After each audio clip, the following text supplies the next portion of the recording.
All right, so here's the status update.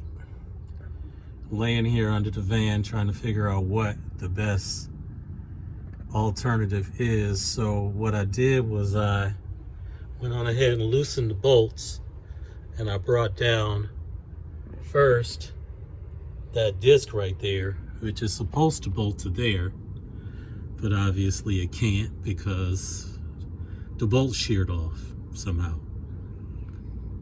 So I got that down, and then I figured, okay, well, with that out of the way, I could start the car and drive it like that and not have to worry about this bumping into that. Then I figured, well, the drive shaft is going to be bouncing around as I go down the road, and that's not good. So I decided to take the whole drive shaft out. So that's the shaft right there, and it hooks up here in the front. I don't know if you can see that, but I got the drive shaft out on both sides. The part like this that fits in the front is still in there.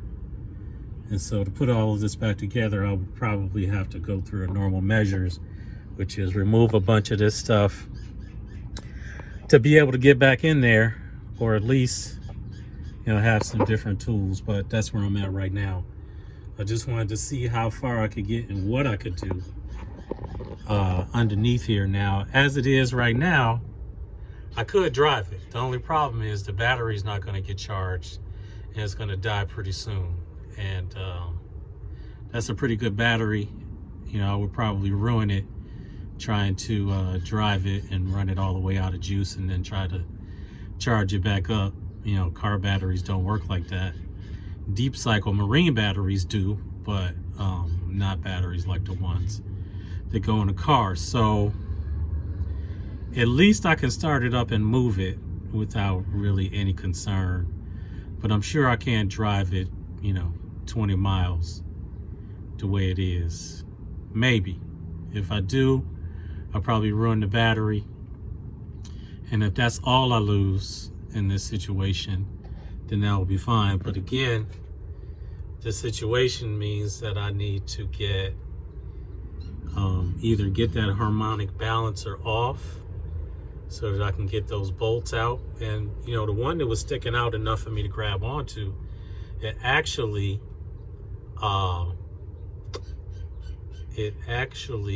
twisted right out in my hand. So that's one down and actually only two to go.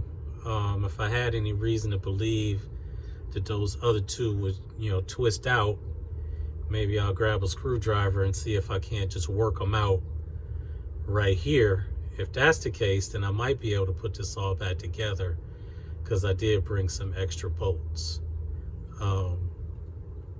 And if I can do that, at least I can get it home and think about what I want to do in terms of, you know, maybe hiring a mechanic to, you know, with some higher power tools to get this off, because it's really that bolt right there in the center, which is going to be, it's going to require an incredible amount of torque to get that out of there. And then I would probably just replace this harmonic balancer and replace that part right there. They come in pairs. So I would just be doing this whole job all over again. At which point, you know, I'd have to deal with the possibility of this all happening again. And I also had to replace this oil filter because it got banged when this prop was moving around. So at any rate, I'm gonna grab a screwdriver or a pick or something to see if I can't twist those two last remaining parts out. And if I can, then I'm gonna put this all back together and try to drive it to the house. Wish me luck.